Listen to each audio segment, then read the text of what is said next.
안녕하세요. 오늘도 사연 살롱을 찾아주셔서 감사합니다. 40대 이혼 후 재혼에 성공해서 현재 아들을 키우고 있는 여성입니다. 저는 8년 전에 이혼 한 번 했어요.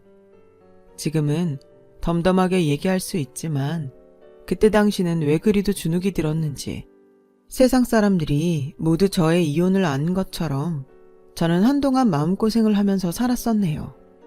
하지만 지금은 그 누구보다 제가 그 사람과 헤어졌다는 것이 천만다행이라 생각해요. 그리고 얼마 전 하늘이 주신 기회인지 제가 전 남편에게 시원한 복수를 하게 된 일이 있었습니다. 지난 저의 결혼 생활을 되짚어보면 저는 정말 어리석었던 사람이었어요. 남들처럼 평범한 연애를 했고 간이고 쓸개고 모두 저를 위해서면 아낌없이 내어줄 것 같은 한 남자와 결혼을 했는데 그때 당시 저는 이 남자가 평생 변하지 않고 저를 사랑해줄 거라고 믿어 의심치 않았어요. 물론 평생 한결같이 변하지 않는 남편들도 있지만 애석하게 저의 남편은 결혼을 하고 1년이 채 지나지 않아 내가 언제 그랬냐는 듯 180도 완전히 다른 사람이 되더라고요. 저의 불행은 그때부터 시작되었어요. 이제와 전 남편인 그 인간을 생각하면 그 인간은 타인의 시선을 꽤 많이 신경 쓰는 사람이었어요. 타인의 눈으로 그 사람을 보면 그 사람은 성실하고 또 다정다감한 사람이었죠. 게다가 꽤나 잘생긴 외모와 뛰어난 언변은 늘 그 사람의 주변에 사람을 모이게 했어요. 연애를 하고 결혼을 하면서 저는 내가 이 사람 애인이다, 내가 이 사람 부인이다라는 이상한 우월감을 느끼곤 했는데 실제로 결혼하고 남편이 변하기 전까지는 무척이나 만족스럽고 행복한 결혼 생활에 주변에서 저를 부러워하는 여자들도 많았어요. 하지만 결혼 후 2달 만에 임신을 하고 배가 나오기 시작하면서 남편은 변하기 시작했어요. 함께 다니기 창피하다는 것이 그 이유였죠. 아무리 임산부라도 그렇지 너는 관리는 안 하냐? 난 결혼하고 펑퍼짐해지는 여자들 보면 그렇게 한심하던데 네가 딱 그 짝이다. 충격이었어요. 이렇게 말을 함부로 하는 사람이 아니었는데 하지만 한번 시작된 막말과 저를 향한 나쁜 태도는 그 시작으로 점점 더 심해졌고 급기야 제가 아이를 출산하는데도 그 인간은 코빼기 한 번을 보이지 않았어요. 나중에 시간이 지나고 알게 되니 저 모르게, 아니 저와 상관없다는 듯 외도를 하고 있었더라고요. 하지만 어리석게도 그 사실을 4년이 지나고 알았어요. 독박 육아라고 하잖아요. 홀로 고군분투하며 아이를 키우다 보니 다른 여자들은 다 느낀다는 그 촉이 한참이 지나고 나서야 왔어요. 그때 당신 저에겐 아이를 굶기지 않고 공과금 밀린 것을 해결하며 남들처럼 생활하는 게 가장 중요한 때였거든요. 게다가 남편은 사업을 하는 사람이었어요. 일을 핑계로 사람들을 많이 만났죠. 그 중에는 투자와 자문의 목적으로 만나는 여자들도 많았는데 그 전까지는 그냥 그런 여자들을 만나나 보다 하고 생각했었어요. 아이를 키우면서 아르바이트와 부업을 해야 했어요. 남편의 사업은 그때까지도 자리를 잡지 못했기 때문에 고정적으로 저에게 생활비를 주지 못했고 다른 건 몰라도 아이의 분유값과 기저귀 값은 있어야 했기에 저는 푼돈이라도 벌어야 했죠. 한 번은 남편에게 이렇게 불안정하게 사는 것이 불편하니 저라도 아이를 어린이집에 맡기고 어디 작은 곳이라도 취직을 해야겠다고 말을 한 적이 있었는데요. 남편은 제 예상과 다르게 버럭 화를 내면서 이렇게 말을 했어요. 취직? 당신이 뭐 하나 내세울 게 있어. 학력이 좋아? 아니 몸매나 외모가 뛰어나? 어디 나가서 망신당하지 말고 그냥 집에서 얌전히 푼돈이나 벌어. 내가 이번에 한 방 터트리면 생활비 왕창 줄 테니까. 그놈의 한 방. 저는 그 인간과 살면서 그 단어를 귀에 딱지가 않을 정도로 들었는데 끝내 저와 살던 내내 그 한 방은 오지 않았어요. 그러니 당연히 생활비도 계속 없었고 저는 하는 수 없이 남편 몰래 구직 활동을 해야 했죠. 친정에 손 벌리는 것도 한두 번이지 들어가는 돈도 한두 푼이 아니고 때에 맞춰 아이 내복이라도 살려면 돈이 간절히 필요했으니까요. 제 주변에서는 답답하게 굴지 말고 남편에게 조목조목 따지며 생활비를 달라고 당당하게 말하라는 이들도 많았어요. 처음 몇 번 생활비로 부부싸움을 하다 보니 어차피 달라지는 것도 없는데 제가 너무 힘들더라고요. 그래서 점점 저는 남편과 대화를 하지 않게 되었죠. 그리고 6개월 남짓의 구직 활동 끝에 작은 중소기업의 격리로 취직을 하게 된 저는 그제야 비로소 고정 수입이라는 것이 생겼습니다. 처음 제가 직장을 다니겠다고 말했을 때 노발대발했던 남편은 막상 제가 취직을 하고 월급을 받게 되니 별말을 하지 않더군요. 오히려 저기 기름값하게 나 10만 원만 줘봐 라며 저에게 돈을 타가기까지 했어요. 그리고 자기도 돈을 받아가면서 민망한지 조금만 기다려. 이번 일만 잘 되면 내가 이거 10배 아니 100배로 돌려줄게 라는 말을 무슨 공수표 던지듯 했는데 그 말 역시 한 번을 지키지 못했어요. 저도 기대하지 않았고요. 그런데 참 많이 내려놓았다고 생각한 저에게도 참지 못할 첫 번째 사건이 발생했어요. 그날은 다니던 직장에서 토요일에 야유회를 가는 날이었고 웬만해서는 아이 때문에 빠지고 싶었는데 입사한 지 얼마 되지 않아 빠지기가 영 그런 상황이었거든요. 하는 수 없이 남편에게 토요일에 어디 나가지 말고 아이와 놀아달라고 부탁을 했죠. 무슨 바람인지 남편은 흔쾌히 좋다고 했어요. 그리고 야유회를 다녀온 다음 날 일요일인데 남편은 외출하고 아이와 단 둘이 있으니 아이가 대뜸 저에게 이런 말을 하는 겁니다. 어제 만난 이모는 진짜 날씬하고 예뻤는데 엄마는 뚱뚱하고 아줌마 같아. 순간 망치로 머리를 얻어맞은 그 기분. 아마 느껴보지 못한 사람은 절대 알지 못할 거예요. 저는 너무 놀라 화도 내지 못하고 아이에게 그게 무슨 말이냐고 물었고 순진한 아이는 어제 만난 예쁜 이모라며 저에게 자랑하듯 이야기를 했어요. 어제 아빠랑 그 이모 있는 가게 가서 피자도 먹고 아이스크림도 먹었어. 그 이모는 피자도 만들 줄 알고 준수 좋아하는 레모네이드도 만들 수 있대. 다음에 오면 그땐 레모네이드 만들어준다고 했다. 그리고 그 이모가 우리 아빠한테 오빠라고 하면서 나랑 미소처럼 꼭 끌어안았는데 아빠가 엄청 좋아했어. 되게 예쁜 이모라서 아빠도 좋아하나 봐. 저는 그 전에 혹시 이 사람이 밖에서 딴짓을 하나 하는 심증은 있긴 했어요. 하지만 주변에 워낙에 사람이 많았고 그 사람들을 모두 의심할 수 없으니 그냥 넘겨왔었는데 아들에게 그런 이야기를 들으니 저는 이 인간이 외도를 하고 있음을 확신하게 되었죠. 그래서 저는 그날 저녁 아이를 친정엄마에게 맡기고 남편에게 사실 여부를 따지기 위해 남편의 귀가를 기다렸어요. 그리고 밤 10시가 다 되어서 들어온 남편에게 저는 확인할 것이 있다고 앉으라고 했고 평소 눈치가 빠른 남편은 올 것이 왔다는 듯 한껏 얼굴을 구기며 반쯤 몸을 틀고 제 앞에 앉았어요. 자기, 나 몰래 바람 펴? 살다 이젠 생사람도 잡냐? 누가 그래? 내가 바람 핀다고. 네 아들이 엄청 이쁘고 날씬한 피자집 하는 애인이라도 있나 보지? 간도 커? 어떻게 자기 아들을 자기랑 바람 피는 여자한테 데려갈 수가 있어? 아씨, 네가 나한테 애 보라며. 그래서 평소에 오빠 동생 하는 동생 피자집에 가서 애랑 점심 먹었다. 피자집에 피자 먹으러 갔는데 뭐 잘못됐어? 그래서 점심 먹으러 간 김에 그 동생을 꼭 끌어안아 줬어? 네 아들이 네가 엄청 좋아했다고 나한테 말해주더라. 얼마나 좋아했으면 그걸 애도 아니?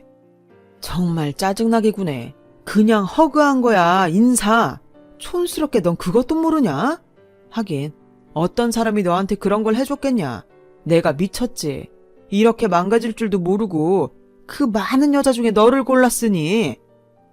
지금 말 다 했어? 그래, 밖에 나가봐라. 나 같은 남편 있냐? 사람은 다 똑같아. 네가 나랑 다닐 때 어깨에 힘 들어가듯 나도 예쁜 와이프 옆에 세고 다녀야 어깨에 힘이 들어가지. 이건 뭐 푹 퍼져서는 너도 여자냐? 능력도 없는 게 터진 입이라고 말 함부로 할래? 어깨에 힘이 들어가? 야, 나 어깨에 힘 빠져도 좋으니까 다른 집 가장처럼 가장 노릇이나 해. 꼴에 푼돈 좀 번다 이거지? 내가 이러니 내가 하는 일이 줄줄이 안 되는 거야. 사업하는 남편 내줘야 할 생각은 안 하고 엄한 일로 의심이나 하니 잘 될 남자도 너 만나면 망하지. 그래서 내가 이 모양 이 꼴이고 내가 지금 이러는 거 다 너 때문이라고. 남편은 그렇게 적반하장으로 큰 소리를 치고 집을 나갔어요. 굳게 닫힌 현관문을 보며 어이가 없더군요.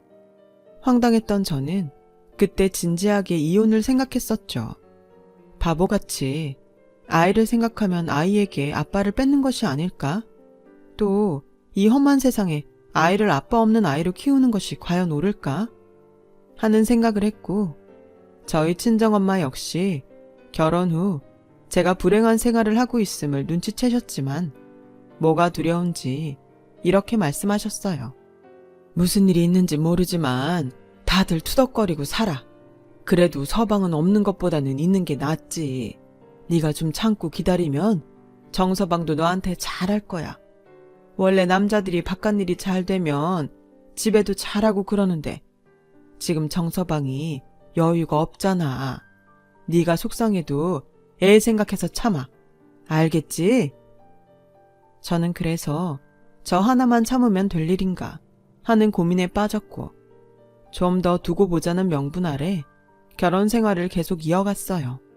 지금 생각하면 그때 제가 이 결혼 생활을 그만뒀어야 했는데 그 뒤 저와 남편은 남보기에는 부부였지만 실제로는 남처럼 살았어요.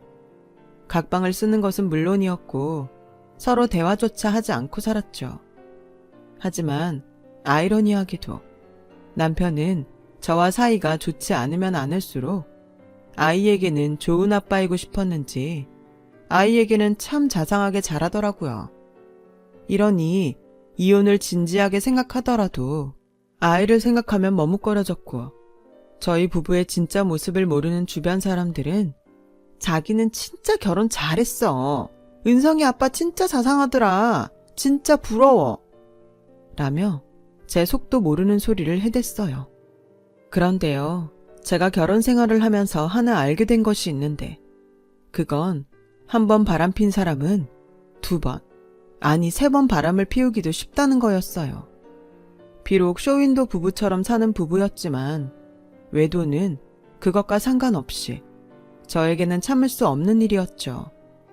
이런 저와 상관없이 이젠 대놓고 바람펴도 된다 생각했던 남편은 저에게 자신의 내연녀를 동업자라고 저에게 지칭하면서 통화는 물론이고 걸핏하면 밖으로 나갔어요. 그날도 휴일 저녁인데도 불구하고 남편은 동업자라는 여자를 만나러 나갔고 새벽 4시가 다 돼서 집에 들어왔더라고요.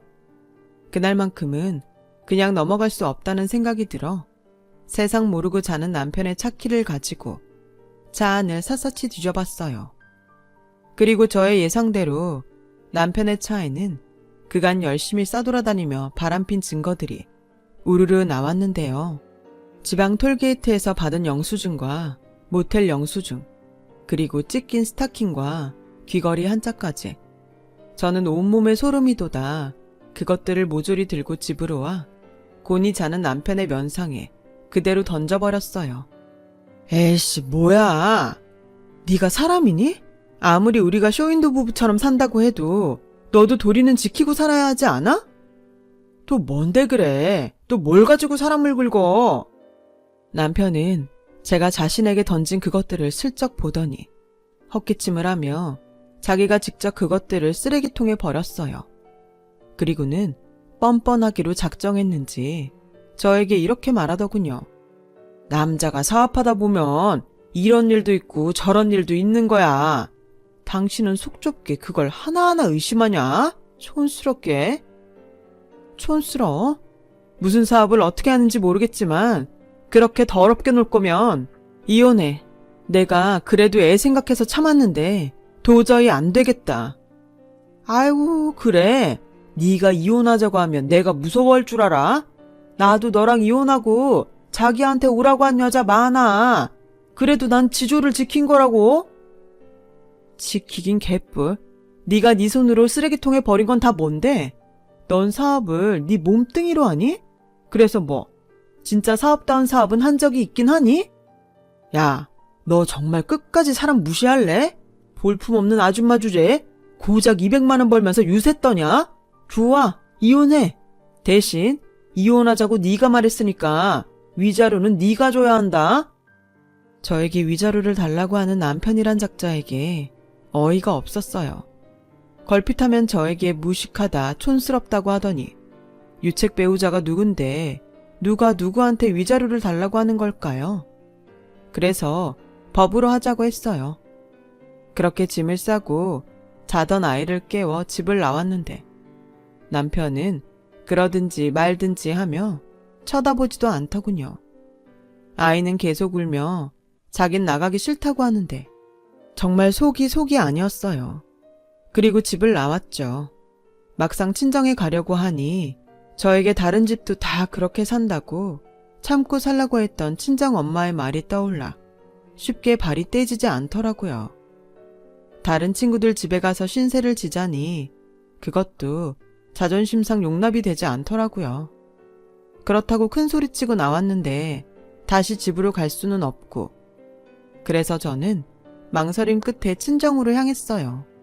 처음엔 어디 여인숙이라도 갈까 생각했지만 저 혼자면 모를까 어린 아들이 있으니 차마 그렇게는 하지 못하겠고 친정 엄마한테 잘 이야기하면 설마 밖으로 내치기야 할까 하는 생각에 무거운 발걸음을 옮겼어요. 이게 다 뭐야? 너 설마 집 나왔어? 친정엄마는 제가 들고 있는 커다란 짐가방을 보며 놀라 물었고 고개만 끄덕이며 우선 아이를 재우고 자초지종을 말하겠다고 했는데 저의 말을 모두 들은 친정엄마는 한숨만 푹푹 내쉬고 그날 저녁 아무 말도 하지 못하셨어요. 그렇게 일주일 정도가 흘렀고 그동안 친정엄마에게 아이를 맡기고 직장을 다녔던 저에게 남편은 무슨 바람인지 저를 찾아와 예전과는 아주 달라진 모습으로 이렇게 말을 했어요. 내가 다 잘못했어. 이제 그만 집으로 들어와. 응? 내가 다신 당신 싫어할 짓 하지 않을게. 갑자기 무슨 바람이 불었어? 왜 이래? 왜? 나랑 이혼하고 오라고 했던 여자들이 막상 진짜 그렇게 한다고 하니까 오지 말래? 에이, 그건 그냥 홧김에 한 말이지. 우리가 아무리 싸우고 그랬어도 우린 부부고 부모잖아. 당신 나가고 혼자 이런저런 고민 진짜 많이 했는데 당신 말대로 내가 그동안 진짜 당신한테 함부로 한 것 같아. 내가 이제 진짜 정신 차리고 남편 노릇, 아빠 노릇 잘하고 살게. 그걸 어떻게 믿어? 그동안 당한 세월이 얼만데. 딱 한 번만 믿어봐. 나 아는 사람 소개로 다음 주부터 택배 사업도 하기로 했어. 택배? 그게 글쎄 월 300에서 500은 거뜬하다고 하네. 앞으로 내가 성실하게 내 몸으로 돈 벌어올 테니까 나한테도 기회를 주라. 저는 달라지겠다는 남편을 보고 마음이 흔들렸어요. 아무래도 아이가 있으니 더 그랬던 것 같아요. 그리고 예전에는 폼생폼사라고 남보기에 좋은 일만 하고 싶어 하던 남편이었는데 구체적으로 택배 사업을 한다고 하니 정말로 이젠 정신을 차렸나 하는 기대도 들었고 그래서 저는 그날 저녁 친정집을 나와 집으로 돌아왔어요.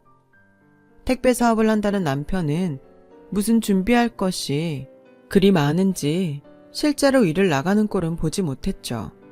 택배 일을 하려면 탑차가 필요하다면서 어디서 생긴 돈인지 차를 떡하니 뽑아왔는데 그때부터 슬슬 예감이 좋지 않더군요.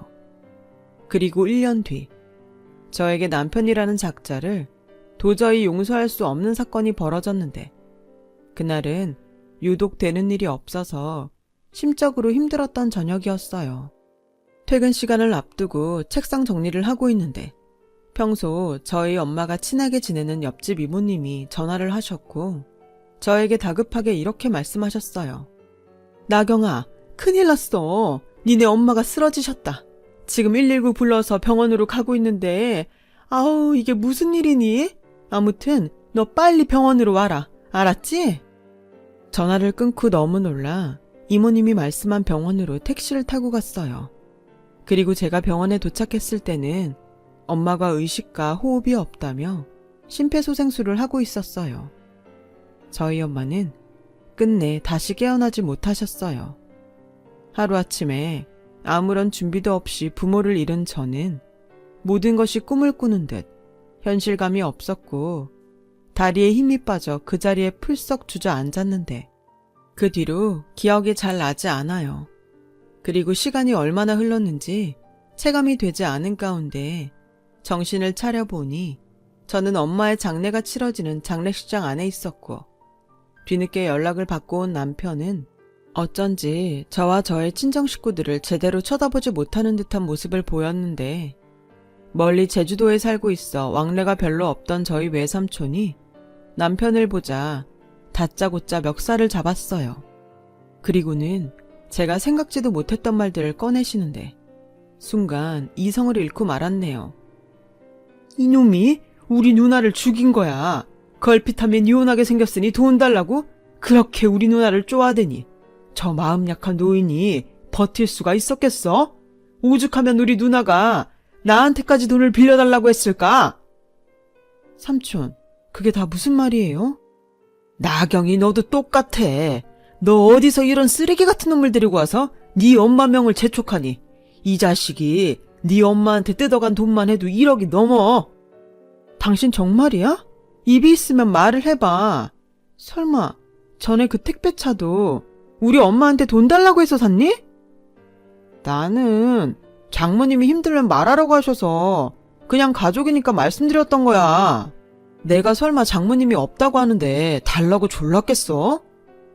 이 인간아, 그게 할 소리야? 그리고 그냥 받은 거 아니야. 다 갚으려고 했어. 그래서 얼마나 갚았는데? 그건 자기도 알잖아. 내가 아직 일을 제대로 못해서. 저는 빈소 안에 무거운 향로를 가지고 와서 남편 얼굴에 뿌렸어요. 그리고 당장 꺼지라고 제 평생 제일 큰 목소리로 외쳤는데 남편은 그 순간이 창피한지 얼른 장례식장 밖으로 도망치듯 나가더군요. 그때야 알았어요. 제가 집을 나갔을 때 갑자기 저를 찾아와선 생전하지 않았던 사과를 하며 집으로 돌아오라고 했던 건 저희 엄마가 택배를 할 수 있는 탑차를 사주면서 시켰던 거라는 사실을요. 저는 그것도 모르고 남편이 정신을 차렸다고 생각했다니 그저 제 자신이 미울 수밖에 없었어요. 그 뒤 남편은 몇 달 동안 모습을 드러내지 않았어요. 저 역시 찾지 않았고요. 대신 저희 엄마의 빚은 남편이 졌어도 제 책임도 있다고 생각해 어떻게든 해결해야겠다는 일념으로 이 돈 저 돈 가진 돈을 끌어모으는데 남편이 아무렇지 않은 듯 집으로 들어왔어요. 그리고는 저에게 서류를 한 장 툭 건네더군요. 이혼 서류였어요. 당신도 나한테 있는 정 없는 정 다 떨어졌잖아. 우리 이혼하자. 왜? 우리 엄마 죽으니 이제 나랑 살 이유가 없어졌어? 아니지? 왜? 이혼하면 우리 엄마한테 빌린 돈 안 갚으려고? 무식하긴 상속폭이 몰라. 원래 재산이고 빚이고 자식이 안 받겠다고 하면 법도 어쩔 수가 없어. 당신 친정 재산 없잖아. 그냥 상속 포기하면 당신도 그 빚 안 갚아도 돼. 정말 구리다. 너처럼 구린 인간을 내가 뭘 보고 결혼을 했지? 우리 엄마 돈으로 산 그 차 당장 내놔. 그 차? 이미 처분했지. 택배 일이 생각보다 몸이 너무 힘들겠더라고. 그래서 얼른 처분해서 그 돈으로 다른 사업에 투자를 했는데 그게 또 중간에 엎어져서 아씨, 그러니까 이혼하자고. 애는 네가 원하는 것 같으니까 네가 맡아. 친권도 포기할게. 단 양육비는 못 준다. 당신도 알잖아. 나 돈 없는 거. 남편의 말에 너무 약이 올라 이혼 서류를 찢어버리고 싶은 충동이 생겼어요. 하지만 이성적으로 저런 인간을 남편이라고 서류상 두는 것도 견딜 수가 없었기에 이혼 서류에 도장을 찍어줬고 살고 있던 전세 보증금을 빼서 아이와 그 집을 나왔어요. 남편은 보증금은 자기가 결혼할 때 시댁에서 준 거라며 달라고 했지만 제가 미쳤나요? 그 돈을 주게? 전 주인집의 사정을 이야기하고 그 돈을 부동산에서 현금으로 받았어요.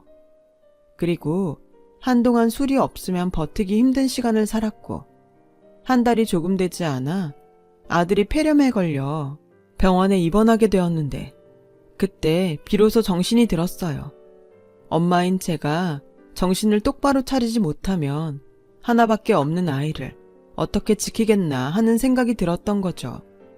그래서 독한 마음으로 술을 끊고 제 힘으로 남편보다 훨씬 잘 살기 위해 노력하자고 다짐했어요. 최고의 복수는 제가 성공해서 잘 사는 거라고 생각했으니까요. 제가 일자리를 구한다는 소식을 들으신 전 직장의 차장님으로부터 연락이 왔어요. 평소 제가 성실하고 일하는 센스가 좋다고 칭찬하셨던 분이셨는데 이번에 새로운 사업을 시작하면서 감사하게도 저에게 함께하면 어떻겠냐고 제안을 해주셨던 거였죠. 저는 차장님의 제안에 감사하다고 최선을 다해서 열심히 하겠다고 말씀드렸어요. 그 후 3년 정도는 정말 아이 키우는 것 외에는 제 사업처럼 일에만 매달리며 살다 보니 어느덧 신생 기업이었던 사업체는 업계에서 빠르게 자리를 잡은 제법 탄탄한 중소기업으로 성장했어요. 처음 시작은 저를 포함해 직원이 5명 정도였는데 이제는 50명도 일손이 부족한 지경에 이르렀고 이제는 사장님이 된 차장님은 저에게 부사장의 직함을 주셨어요. 저는 너무 과분하다고 처음엔 마다했는데 자기 일처럼 밤이고 낮이고 그리고 아이도 있으면서 평일 주말 없이 일을 해주니 그 고마움을 어떻게라도 보상하고 싶다고 하셨어요. 당시 사장님 역시 너무 일에만 몰두하고 살아 아내에게 이혼을 당했고 마음 잡을 곳이 없던 사장님은 더욱더 일에만 매달렸는데 제가 이혼 선배이다 보니 그 모습이 자꾸만 마음에 쓰였어요. 그래서 함께 야근을 하며 또 주말 특근을 하며 공과 사를 함께 나누다 보니 남녀간의 정이 싹트기 시작했어요. 하지만 각자 결혼 실패라는 아픔이 있으니 마음은 있어도 선뜻 손을 내밀지 못했고 그렇게 마음을 감추며 일만 하길 2년이 되었죠. 사장님이 조심스럽게 먼저 저에게 고백을 하더군요. 이런 말이 어떻게 들릴지는 모르겠지만 내가 나경 씨와 나경 씨 아들의 울타리가 되어주고 싶은데 물론 당장 뭘 어쩌자는 건 아니고 이제 우리 서로 마음 숨기지 말고 진지하게 함께할 생각을 해보면 어떨까? 처음도 아니었는데 저는 사장님의 고백에 좋으면서도 두려웠어요. 아마 한 번의 아픔을 가진 사람들이라면 다 아는 기분일 거예요. 그래서 저는 대답을 망설였죠. 사장님은 언제라도 좋으니 저의 대답을 기다리겠다고 했어요.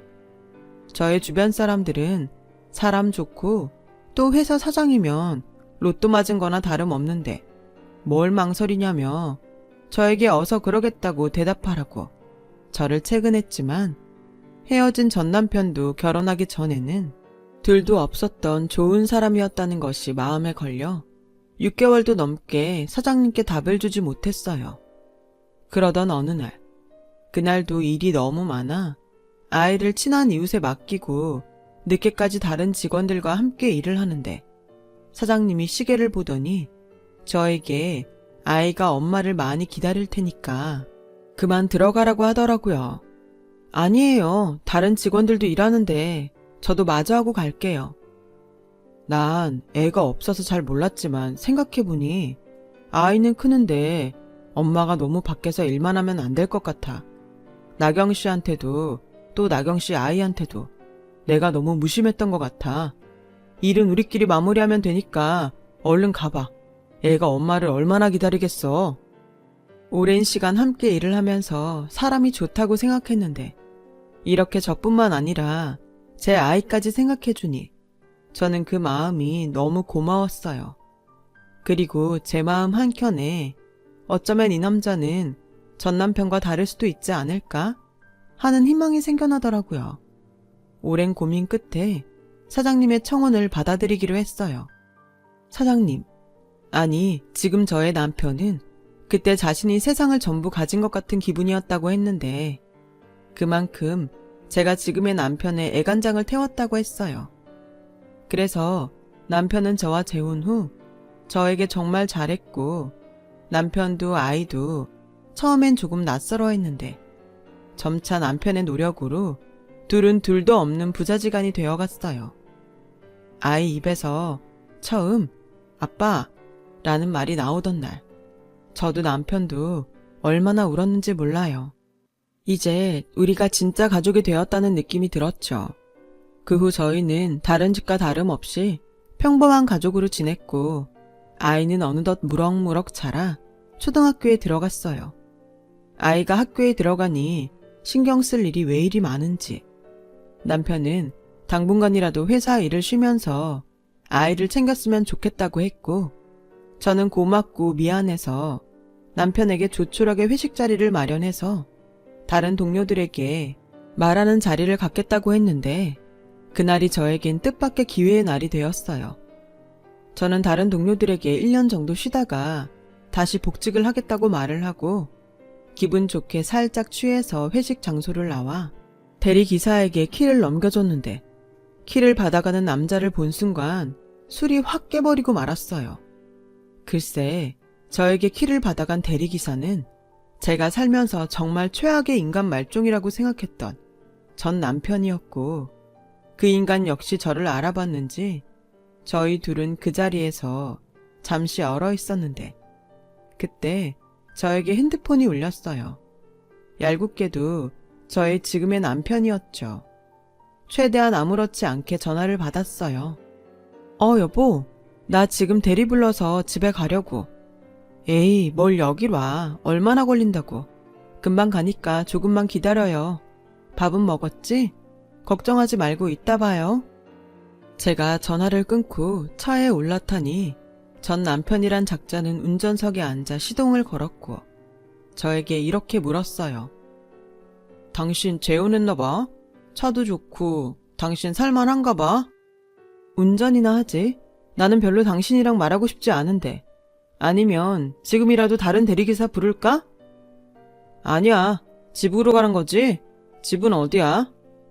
거기 내비게이션에 집 있잖아. 거기로 가죠. 저는 이 순간이 짜증이 나서 최대한 말을 아끼고 눈을 감았어요. 그러면서 전 남편에게 운전을 맡기고 집까지 가도 되는 건가? 별의별 생각을 다 했고 20분이 조금 지나 집에 도착하니 전 남편은 주차를 하며 저에게 이렇게 말을 했어요. 여기가 집이야? 자기 정말 성공했구나. 집도 좋고. 이제 보니 당신 예전 얼굴로 돌아왔네. 관리했어? 남이사 관리를 하건 말건 여기 돈 수고했어. 저기 우리 아들은 잘 있지? 나 은성이 얼굴 한 번만 보여주면 안 돼? 뭐라고? 갑자기 애 얼굴을 보여달라는 전 남편에게 버럭 화가 치밀어 올랐어요. 양육권이고 뭐고 자긴 필요 없다고 한 사람이 누군데. 그 순간에도 저 인간이 순수하게 아이가 보고 싶어 저런 말을 했다는 생각이 들지 않았어요. 그런데 그때 저 멀리서 제가 걱정됐는지 저의 현 남편이 주차된 차를 보고 걸어왔어요. 저는 자리에서 내렸는데 이 인간이 저희 남편을 위아래로 훑으며 누가 봐도 이상하게 서 있더라고요. 그래서 저는 남편에게 다가가 대리기사로 온 남자가 전 남편이라고 이야기를 했어요.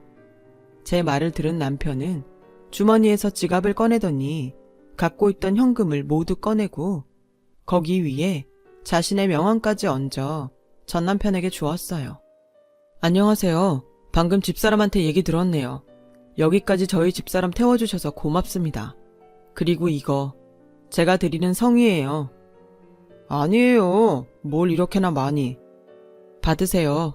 절대 무시하는 건 아니고 제가 감사해서 드리는 겁니다.